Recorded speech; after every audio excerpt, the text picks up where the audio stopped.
Good morning बच्चों। आज का लेक्चर स्टार्ट करते हैं। अच्छा, मैंने इससे पहले वाले लेक्चर में ना एक डेरिवेशन किया था जिसमें क्या हो रहा था, हम रेंज मैक्सिमम का वैल्यू निकाल रहे थे। तो रेंज का फॉर्मूला कुछ ऐसा आया था। रेंज का फॉर्मूला हमने कैलकुलेट किया था तो कुछ इस तरह फाइंड किया था हमने, h minus H into H.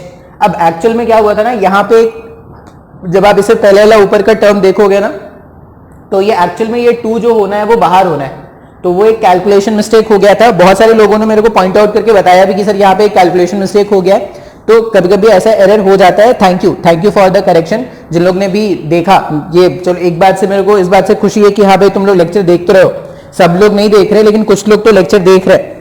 उस दिन क्या था ना, उस दिन जिस दिन मैंने मैसेज डाला था उससे एक दिन पहले मैंने क्लास 9th का एक लेक्चर रिकॉर्ड किया था और तुम लोग का लेक्चर रिकॉर्ड किया था, और दोनों को अप्रोक्सीमेटली एक जैसे टाइम पे ही अपलोड किया।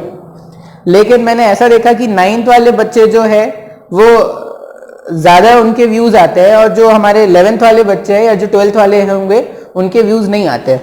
तो थोड़ा गुस्सा हो जाता हूं मैं कभी कभी, लेकिन बस ये इसलिए मैंने गुस्सा किया था कि तुम पढ़ाई कर लो। देखो पढ़ाई बहुत जरूरी है भाई लाइफ में। पढ़ाई करोगे तो अभी तुम देख लो अभी कैसी हालत हो रही है। जो माइग्रेंट लेबरर्स हैं या जो थोड़े वीकर सेक्शन ऑफ सोसाइटी है उसकी बहुत बुरी हालत हो रही है। अभी तुमने वो हर दिन न्यूज में देख रहे होगे, हर दिन टीवी में दिखाते हैं। तो कभी भी ऐसा नहीं बनना है ना कि दूसरों के मदद के लिए अपन मोहताज रह जाए, कि दूसरा कोई मदद करेगा तो ही हम अपनी लाइफ को अच्छे से हैंडल कर पाएंगे। अपने को सेल्फ सफिशिएंट होना है, आत्मनिर्भर ये कोई आज का वर्ड नहीं है जो बहुत मार्केट में चल रहा है अभी। हमेशा से अपने को ऐसा होना चाहिए कि हाँ भाई कम से कम हम खुद को और खुद की फैमिली को तो संभाल सके, कैसा भी बुरा कंडीशन आ जाए। देखो अभी ये जो कोरोना आया है वो एक्चुअल में है, ठीक है, बीमारी है, हो सकता है साल भर रह जाइए, लेकिन ये this will act as an eye opener. अब आई ओपनर क्यों है? देखो टाइम तो है हमारे पास, ऐसा नहीं है ना। अब ऐसा कोई नहीं बोल सकता कि सर हमारे पास टाइम नहीं है।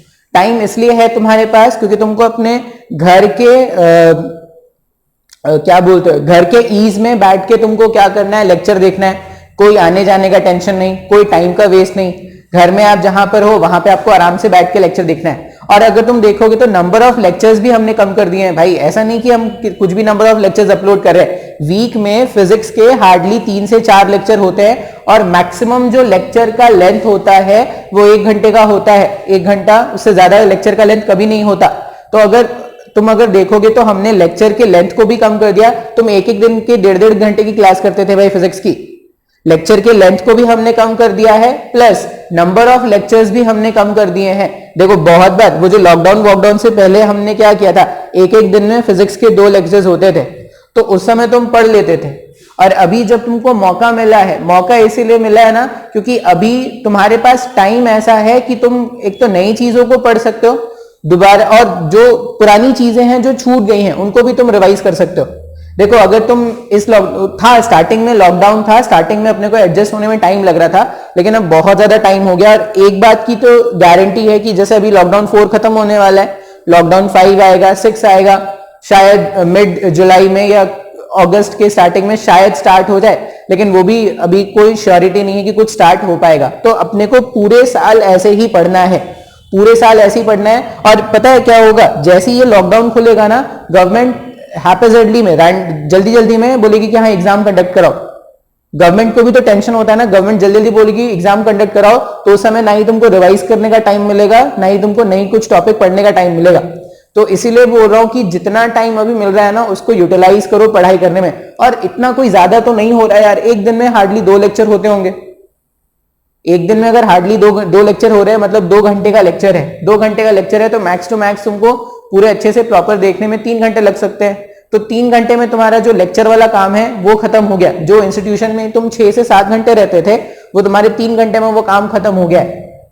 अब जो एक्स्ट्रा 3 घंटे बच रहे उसको यूटिलाइज करो ना।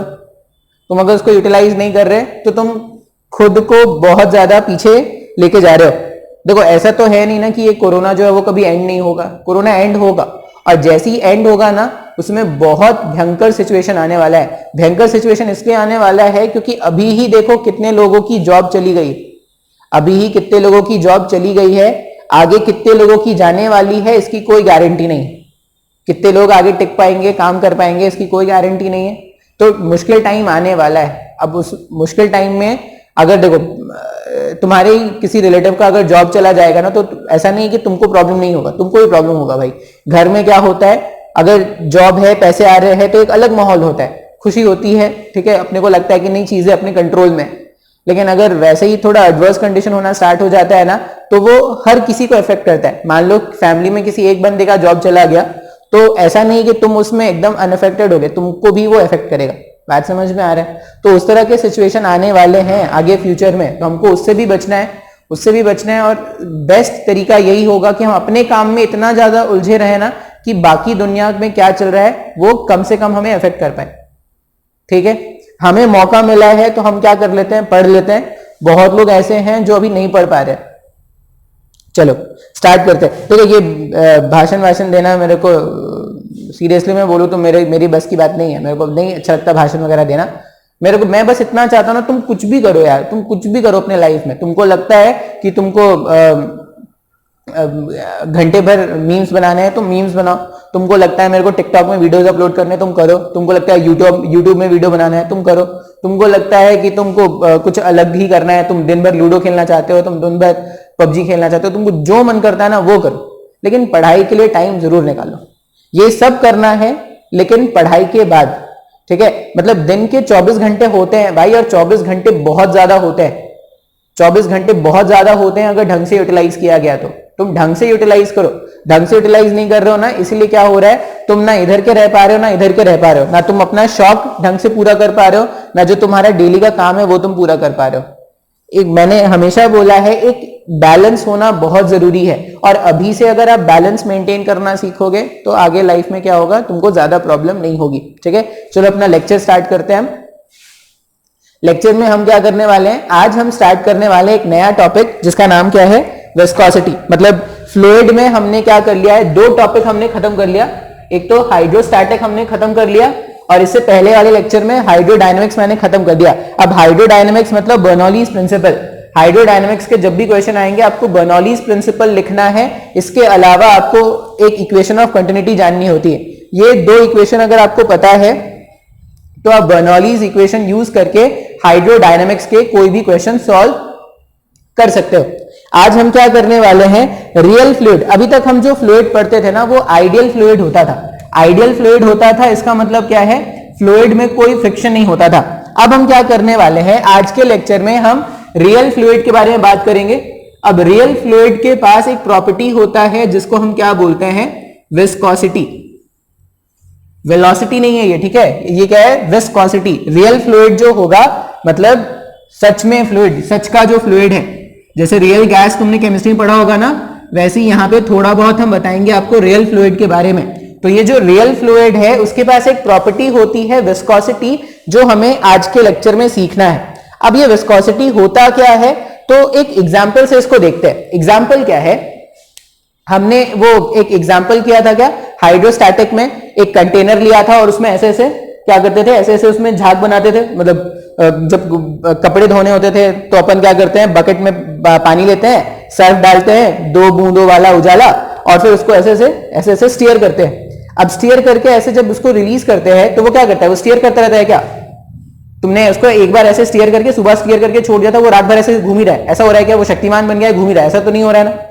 या तुमने वो देखा होगा, वो जब शेक और ये जो बनाए जाते हैं, जब शेक बनाया जाता है तो उसको क्या करता है, ग्राइंडर में उसको घुमाया जाता है। अब ग्राइंडर में जब उसको घुमाते हो तो घुमाते घुमाते वो क्या होता है, जैसे ही वो ग्राइंडर बंद करता है कुछ टाइम के लिए घूमता है, फिर वो ठंडा वो रुक जाता है क्या। ऐसा तो नहीं होता है कि ग्राइंडर में भी घूम रहा था, उसने जब ग्लास में डाला तब भी घूम रहा है, तुम्हारे मुंह में गया तब भी घूम रहा है, और बाहर निकल रहा है तब भी घूम रहा है, ऐसा तो होता नहीं। तो हमने क्या बोला कि जो लिक्विड है उसको अगर मैंने ऐसे स्टीयर करके छोड़ा था, अगर मैंने उसको स्टीयर करके छोड़ा था तो कुछ टाइम के बाद जो है वो जो उसका स्टीयर करने वाला इफेक्ट है वो रुक जाता है क्या, उसका जो घूमना है वो बंद हो जाता है। अब किसने रोका भाई, बाहर से तो कोई फोर्स नहीं आ रहा है, बाहर से कोई फोर्स तो आया नहीं वो जो स्टीयरिंग हो रही थी उसको रोकने के लिए।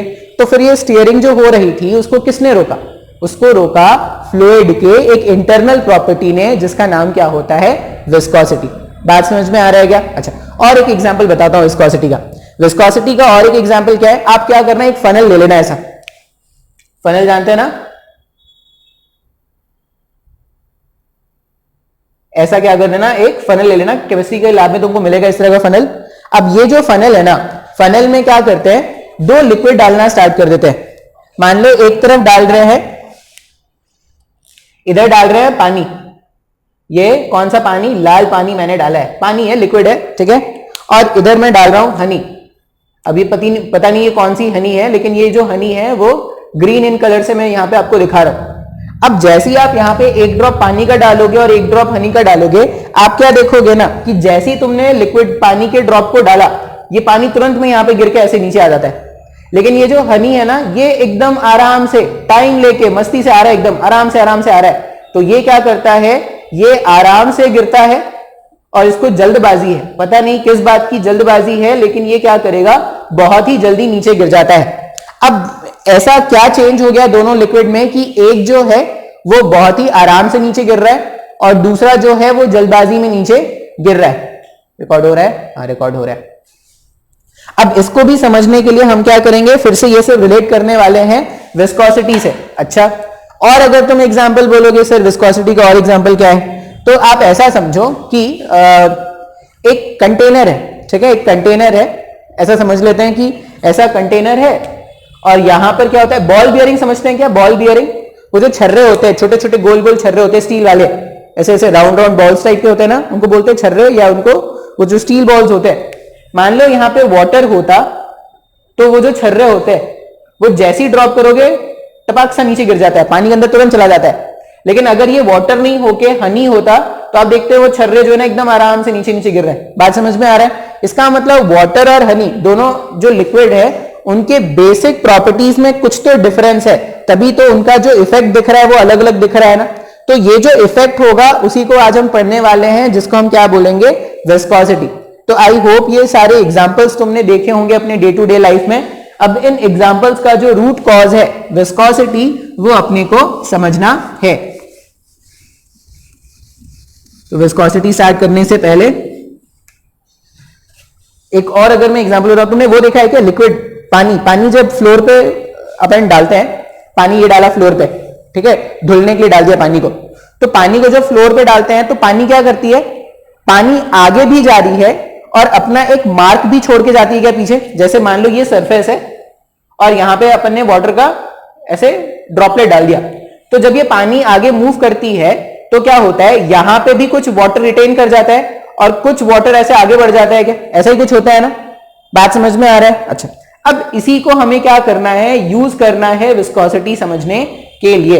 तो विस्कोसिटी समझने के लिए क्या करते हैं, ऐसा मान लेते हैं कि एक ऐसा सरफेस है, ध्यान से समझना है इसको, ठीक है, एक ऐसा सरफेस है और इस सरफेस के ऊपर क्या है ना, एक लिक्विड का लेयर है जो फ्लो कर रहा है। अब ये मैंने इसका मैग्नीफाइड व्यू बनाया है, सरफेस है और इसके ऊपर एक क्या है, लिक्विड का लेयर है जो क्या कर रहा है, फ्लो कर रहा है।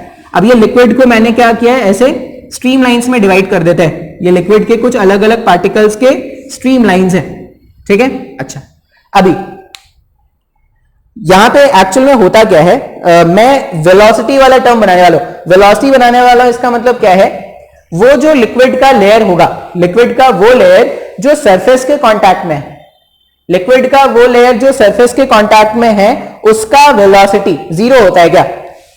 क्यों? जब तुम लिक्विड को ऐसे फ्लो कराते हो तो लिक्विड का एक लेयर सरफेस में चिपका रह जाता है क्या? जो लिक्विड का सबसे बॉटम वाला लेयर है वो सरफेस में ही चिपका रह जाता है ना। इसका मतलब अगर मैं यहां पे जो लिक्विड है इसका वेलोसिटी बनाऊं अगर, या इसका वेलोसिटी वेक्टर मैं बनाऊं, तो यहां पे इसका वेलोसिटी जीरो है ना, तो यहां पे कुछ नहीं आएगा। अच्छा, फिर जैसे ही मैं ऊपर जाऊंगा, अब जैसे ही ऊपर जाऊंगा ये क्या करेगा, फ्लो करना स्टार्ट करेगा, फ्लो करना स्टार्ट करेगा तो इसका वेलोसिटी बढ़ जाएगा क्या? बात समझ में आ रहा है? अच्छा, इसके ऊपर वाला जो लेयर है, इसके ऊपर वाला जो लेयर है उसका वेलोसिटी और ज्यादा हो जाएगा। ये जो मैं एरो बना रहा हूं ना, ग्रीन एरोज, ये ग्रीन एरोज क्या है, लेयर के वेलोसिटीज है। सब जो कांटेक्ट वाला लेयर है उसका वेलोसिटी कितना, जीरो। इससे ऊपर वाला जो लेयर होगा वो क्या होगा, कुछ ज्यादा स्पीड से चल रहा होगा। इससे ऊपर वाला जो लेयर होगा वो और ज्यादा स्पीड से चल रहा होगा। इससे ऊपर वाला जो लेयर है वो और ज्यादा स्पीड से, और इससे ऊपर वाला लेयर जो है वो और ज्यादा स्पीड से, इस तरह से मूव कर रहा है। बात समझ में आ रहा है? तो लिक्विड जो है वो अलग अलग, लिक्विड के जो लेयर्स होते हैं वो अलग अलग वेलोसिटी से ऐसे मूव करते हैं। अब ये जो ग्रीन डायग्राम है ना, इसको हम क्या बोलते हैं? Velocity profile. ये जो ग्रीन डायग्राम है उसको हम क्या बोल रहे हैं? Velocity profile. अच्छा, अभी ये ठीक है, ये हमने वेलोसिटी प्रोफाइल बना लिया। अब ये वेलोसिटी प्रोफाइल में ना ऐसा मान लेते हैं कि ये वाला जो लिक्विड का लेयर है, ये वाला जो लिक्विड का लेयर है वो 10 मीटर पर सेकंड से आगे मूव कर रहा है, और इसके ऊपर वाला जो लिक्विड का लेयर है वो क्या कर रहा है? 20 मीटर पर सेकंड से आगे मूव कर रहा है। बात समझ में आ रहा है? अब ध्यान से अगर देखोगे तो मैं लेयर्स के नाम रख देता हूं। लेयर्स के नाम क्या रख रहे हैं? मान लो ये जो लेयर है इसका नाम है चुन्नू मुन्नू टन्नू रख दे क्या? नहीं, ABC रख देते हैं, सिंपल रख देते हैं, ABC। 3 लेयर्स मैंने देखा। अच्छा, अब ये जो लेयर A है, ये जो लेयर A है वो लेयर B को 10 मीटर पर सेकंड से अपने साथ लेके जाना चाह रहा है क्या? बात समझ में आ रहा है? और ये जो लेयर C है, ये लेयर C, ये लेयर B को अपने साथ 20 मीटर पर सेकंड के रिस्पेक्ट में आगे लेके जाना चाह रहा है। अच्छा, इसका ये मतलब है कि अच्छा, ये जो डायग्राम है ना, वेलोसिटी प्रोफाइल अगर तुम देखोगे तो वेलोसिटी ग्रेजुअली क्या होता जा रहा है? इंक्रीज होता जा रहा है। यहां पे 10 है, 11, 12, 13, 14 एंड सो ऑन, इस तरह से इंक्रीज हो रहा होगा क्या? अगर वेलोसिटी इंक्रीज होता जा रहा है, इसका ये मतलब है कि ये 10 मीटर पर सेकंड जो है, ये 10 मीटर पर सेकंड जो है वो इसके आगे जाने को रोक रहा होगा क्या? समय को नहीं समझ में। जैसे ये अगर 10 है, ये इस वाले एंड का वेलोसिटी अगर 10 है, तो इसके जस्ट ऊपर वाले एंड का वेलोसिटी क्या होगा? 11 मीटर पर सेकंड होगा क्या? तो इसके रिस्पेक्ट में ये जो लेयर है, इसके रिस्पेक्ट में ये जो लेयर है वो आगे की तरफ मूव कर रहा है। अगर इसके रिस्पेक्ट में लेयर आगे की तरफ मूव कर रहा है तो ये जो लेयर A है, ये जो लेयर A है वो क्या करेगा? इसको रोकने की कोशिश करेगा। रोकने के लिए ये इस पे एक फ्रिक्शन लगाया क्या? मान लो F का फ्रिक्शन इस पे लगा। अगर इस पे फ्रिक्शन F का लगा, इसके रिस्पेक्ट में ये आगे, हाँ, अगर इस पे फ्रिक्शन पीछे F का लगा तो इसमें फ्रिक्शन F का आगे लगा क्या? बात समझ में आ रहा है? हाँ या ना? अच्छा, अब इसके ऊपर में देखो, ये क्या है? ये 20 मीटर पर सेकंड से आगे की तरफ मूव कर रहा है, और इसके जो जस्ट नीचे वाला लेयर होगा वो क्या होगा? वो मान लो 19 से मूव कर रहा है। तो नीचे वाले लेयर के रिस्पेक्ट में ये क्या कर रहा है? आगे बढ़ रहा है। अगर नीचे वाले रिस्पेक्ट के लेयर में ये आगे बढ़ रहा है, नीचे वाले लेयर के रिस्पेक्ट में अगर ये आगे बढ़ रहा है, नीचे वाले लेयर को मैं दिखा देता हूं कुछ कलर से। मान लो ये मैंने दिखा दिया 19 मीटर पर सेकेंड। अब वो रेड वाले के रिस्पेक्ट में वो जो ग्रीन वाला है, रेड वाले के रिस्पेक्ट में ये जो ग्रीन वाला है वो क्या कर रहा है? आगे भाग रहा है क्या? तो अगर वो आगे भाग रहा होगा तो उस पर भी फ्रिक्शन किधर लगेगा? इस पे फ्रिक्शन। अब इधर फ्रिक्शन मान लो F डैश पीछे की तरफ लग रहा है। अगर इस पे F डैश पीछे लगा तो ये रेड वाले पे F डैश आगे लगाया गया। अब ध्यान से देखोगे ना तो ये जो लेयर B है, ये जो लेयर B है उसमें एक F डैश का फ्रिक्शन आगे लग रहा है और एक F का फ्रिक्शन पीछे लग रहा है। इसका यह मतलब है कि because of this relative motion, layers के बीच में ये जो रिलेटिव मोशन जनरेट हो रहा है उसके कारण लिक्विड के अंदर में एक फ्रिक्शन की टेंडेंसी जनरेट हो रही है क्या? अब लिक्विड में रिलेटिव स्लिपिंग के कारण या लिक्विड के लेयर्स के अलग अलग स्पीड के कारण जो फ्रिक्शन जनरेट होता है उसी को हम क्या बोलते हैं? विस्कोसिटी। बात समझ में आ रहा है क्या? विस्कोसिटी बहुत ही सिंपल है। तो जैसा तुमने क्या पढ़ा था, जैसा तुमने सॉलिड सरफेसेस में हम फ्रिक्शन बोलते थे ना कि जब एक सॉलिड सरफेस दूसरे सॉलिड सरफेस पे स्लाइड करता है तो कांटेक्ट मेंटेन करने के लिए एक फोर्स जनरेट होता है जिसको हमने फ्रिक्शन बोला था। वैसा ही कुछ लिक्विड में होगा। अगर लिक्विड का एक लेयर दूसरे लेयर के ऊपर स्लाइड कर रहा है, लिक्विड का एक लेयर दूसरे लेयर के ऊपर स्लाइड कर रहा है, तो जो भी कांटेक्ट सरफेस है वहां पर एक फोर्स जनरेट होता है जो इस स्लाइड करने के टेंडेंसी को रोकने की कोशिश करता है। अब ये स्लाइड करने की टेंडेंसी को रोकने वाला जो फोर्स होता है उसी को हम क्या बोलते हैं? विस्कोसिटी। तो एकदम सिंपल लैंग्वेज में अगर मैं तुमको बताऊं तो सिंपल लैंग्वेज में विस्कोसिटी जो है वो फ्लूइड का फ्रिक्शन है।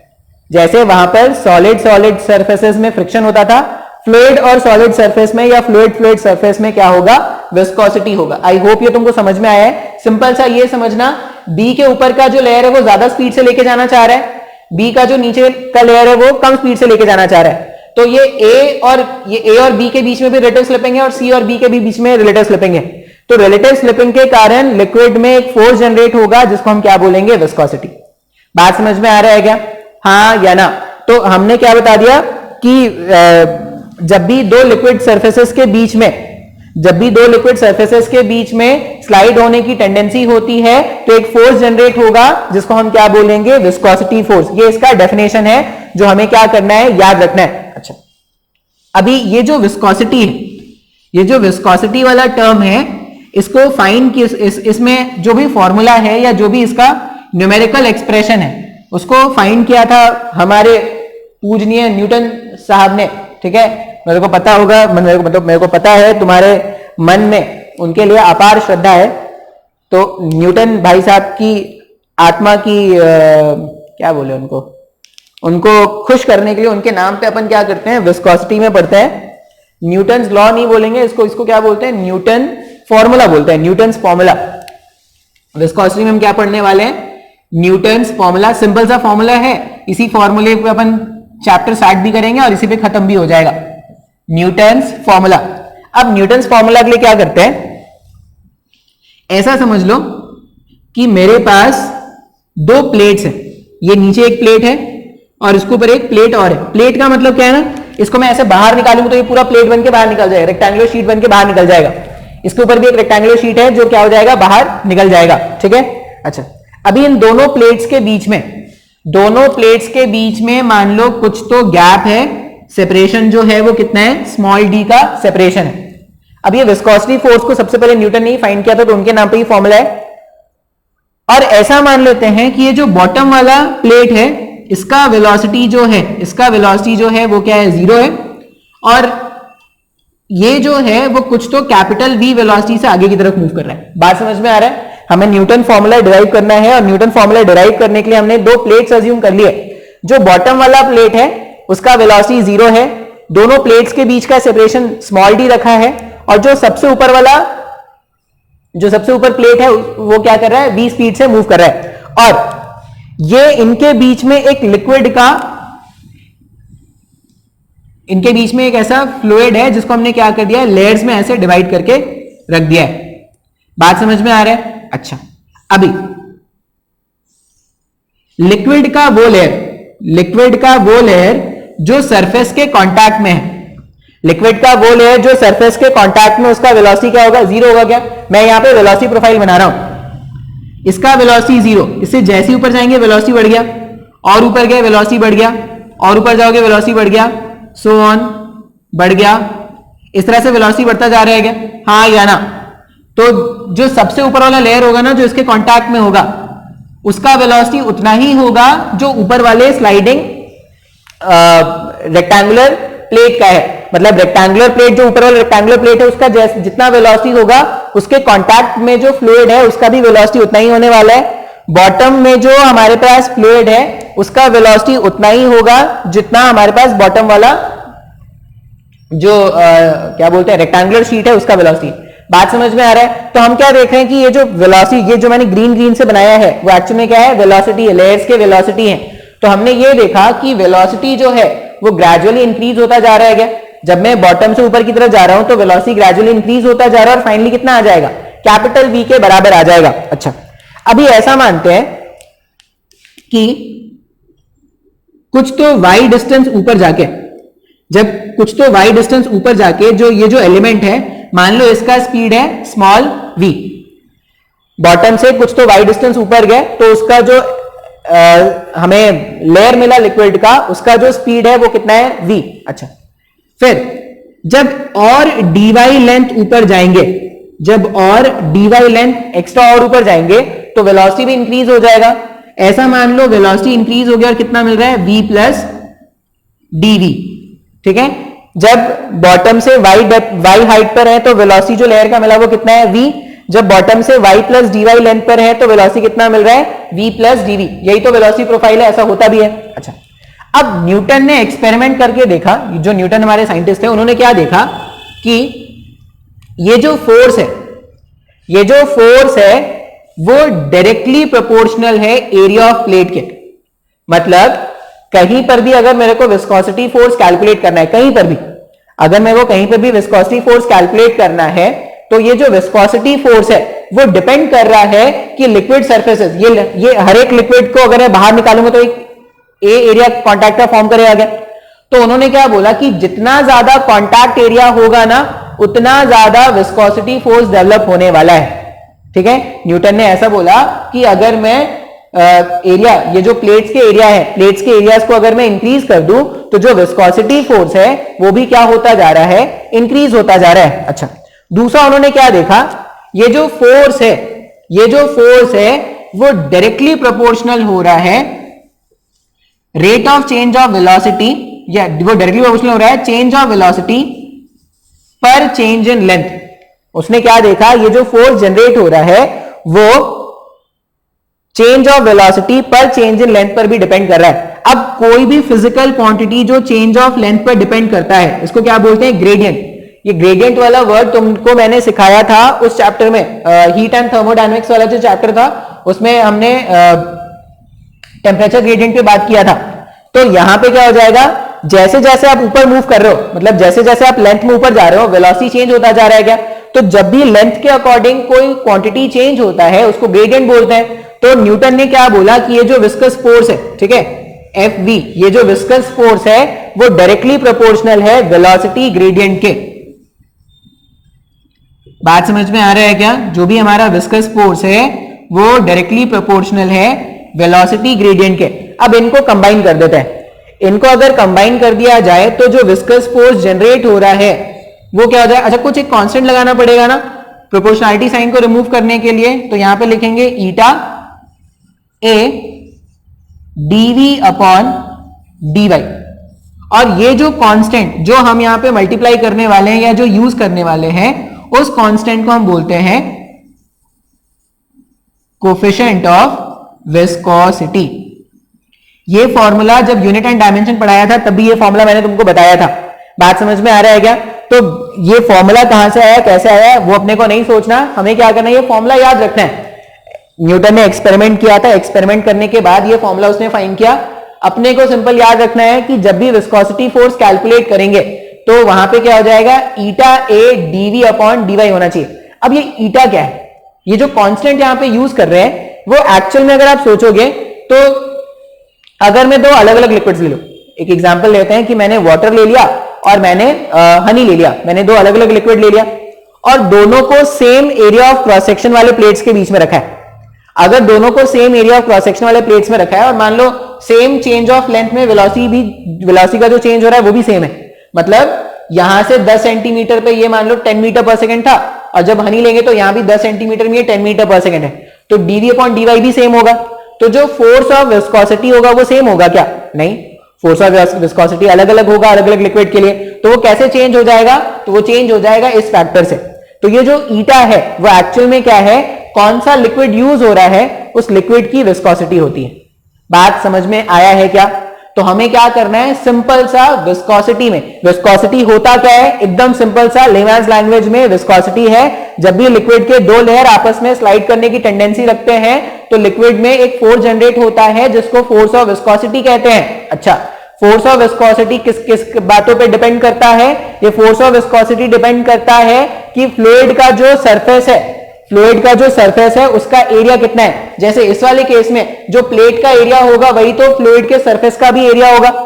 एक तो इस फैक्टर पे डिपेंड कर रहा है, दूसरा इस फैक्टर पे डिपेंड कर रहा है कि कितना चेंज इन लेंथ कराने पे वेलोसिटी में कितना चेंज आया, जिसको हम क्या बोलेंगे, वेलोसिटी ग्रेडियंट। तो ये जो फोर्स ऑफ विस्कोसिटी है वो डिपेंड करेगा वेलोसिटी ग्रेडियंट पे, और ये जो फोर्स ऑफ विस्कोसिटी है वो इस बात पे भी डिपेंड करेगा कि किस लिक्विड का हम विस्कोसिटी फोर्स, किस लिक्विड में हम विस्कोसिटी फोर्स कैलकुलेट कर रहे हैं। उसके लिए हम क्या करेंगे, कांस्टेंट मल्टीप्लाई करेंगे ईटा, जो क्या होता है, कोएफिशिएंट ऑफ विस्कोसिटी के बराबर होता है। बात समझ में आया क्या, हाँ या ना। तो ये हमारे पास फोर्स का फॉर्मूला है जो हमें क्या करना है, यूज करना है। अब सिर्फ ये मैंने क्या किया है, मैग्नीट्यूड फाइंड किया है। ये जो फॉर्मूला है वो अधूरा है। कैसे अधूरा है, ये जो फॉर्मूला है फोर्स ऑफ विस्कोसिटी, ये फोर्स ऑफ विस्कोसिटी फाइंड जब भी करोगे तो आपको क्या करना है, यहां पे एक माइनस लगाना है। अब ये माइनस क्यों, क्योंकि ये जो माइनस है, ये जो माइनस होगा वो क्या होगा, अगर पार्टिकल उधर चल रहा था, जैसे देखो ये इसको v स्पीड से आगे ले जा रहा है, इसको v प्लस dv स्पीड से आगे लेके जा रहा है, तो इसके रिस्पेक्ट में ये dv फोर्स से आगे चल रहा है ना। अगर इसके रिस्पेक्ट में ये dv वेलोसिटी से आगे चल रहा है तो विस्कोसिटी फोर्स पीछे लगेगा क्या। इसका मतलब जो वेलोसिटी का डायरेक्शन है उसके जस्ट ऑपोजिट विस्कस फोर्स का डायरेक्शन होना चाहिए क्या। तो इसका पूरा कंप्लीट एक्सप्लेनेशन अपन क्या बोलेंगे कि विस्कोसिटी फोर्स जो है वो माइनस ईटा इंटू ए डीवी है। अच्छा, यहां पे आप ये भी लिख लेना, ये नेगेटिव साइन क्या इंप्लाई करता है? Negative sign implies that the direction of viscous force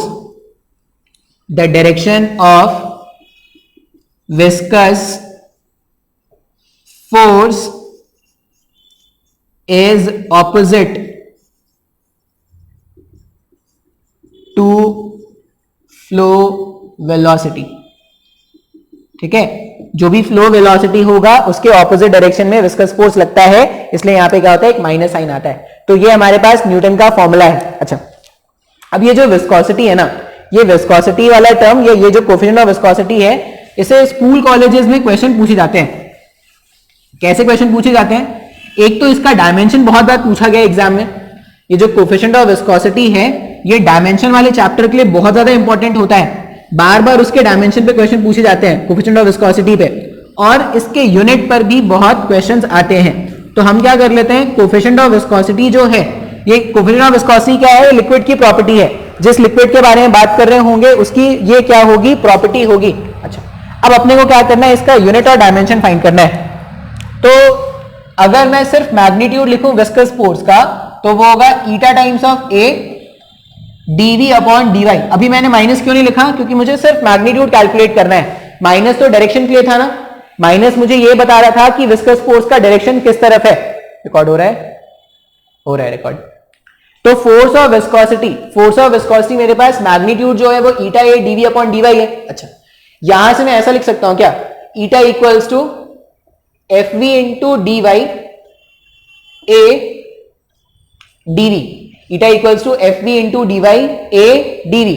simplify करते हैं इसको अगर मैं सिंप्लीफाई करूं, मान लो मैं पहले डायमेंशन फाइंड कर लेता हूं। अगर मेरे को ईटा का डायमेंशन फाइंड करना है, फोर्स का डायमेंशन, ये फोर्स है, विस्कोसिटी फोर्स हो, मैग्नेटिक फोर्स हो, कोई भी फोर्स हो, फोर्स का डायमेंशन हमेशा क्या रखना है? m l t minus 2। ये फोर्स का डायमेंशन हो गया। dy का मतलब ये चेंज इन लेंथ है, चेंज इन लेंथ हो या लेंथ हो, उसका डायमेंशन l होता है, डिवाइडेड बाई a का डायमेंशन क्या हो गया? l स्क्वायर हो गया, इंटू dv मतलब चेंज इन वेलोसिटी, इसका डायमेंशन क्या हो जाएगा? l t minus 1। अब जो भी कैंसिल आउट होने हैं उनको कैंसिल कर दो भाई। ये l और ये l मिलके इस l स्क्वायर को गायब कर देगा। ठीक है, ये t टू पावर माइनस 1 इसको क्या करेगा? t टू पावर माइनस 1 बना देगा। तो सिंप्लीफाई करने के बाद जो कोफिशिएंट ऑफ विस्कोसिटी का डायमेंशन आता है वो आ रहा है m। ये l जब ऊपर जाएगा तो m l माइनस 1 और t का पावर क्या बच रहा है? माइनस 1। ये कोफिशिएंट ऑफ विस्कोसिटी है जिसका डायमेंशन बहुत ज्यादा इंपॉर्टेंट होता है, एग्जाम में भर के क्वेश्चन आते हैं इसमें। तो ये कोफिशिएंट ऑफ विस्कोसिटी का डायमेंशन अपने को याद रखना चाहिए। अच्छा, अगर इसका यूनिट लिखने जाए ना, तो यूनिट देखो कैसे लिखेंगे। पहले यूनिट, अब इसका ना सीजीएस यूनिट भी बहुत ज्यादा इंपॉर्टेंट है। यह मैंने तुमको पहले भी बताया था, फ्लूइड के केस में उसका जो सीजीएस फ्लूइड जब भी होगा तो सीजीएस यूनिट पे भी हम बहुत बार बात करते हैं। अब इसका अगर मेरे को सीजीएस यूनिट लिखना है, मास के लिए सीजीएस यूनिट क्या लिखते हैं अपन? सेंटीमीटर। लेंथ के लिए क्या लिखते हैं अपन? सॉरी उल्टा हो गया। मास के लिए क्या लिखेंगे? मास के लिए अपन लिखेंगे ग्राम। लेंथ के लिए अपन क्या लिखने वाले हैं? Centimetre to the power minus 1। और टाइम के लिए अपन क्या लिखेंगे? Second to the power minus 1। ये gram, centimetre minus 1, second minus 1, इसी को हम क्या करते हैं ना, प्यार से इसको क्या बोलते हैं? 1 पॉइस। ठीक है, ये पॉइसली के नेम पे है। पॉइसली एक साइंटिस्ट थे जिन्होंने फ्लूइड पे बहुत काम किया था, फ्लूइड के फ्लो पर। तो उनके नेम पे इसका सीजीएस यूनिट जो है, कोफिशिएंट ऑफ विस्कोसिटी का सीजीएस यूनिट क्या है? 1 पॉइस।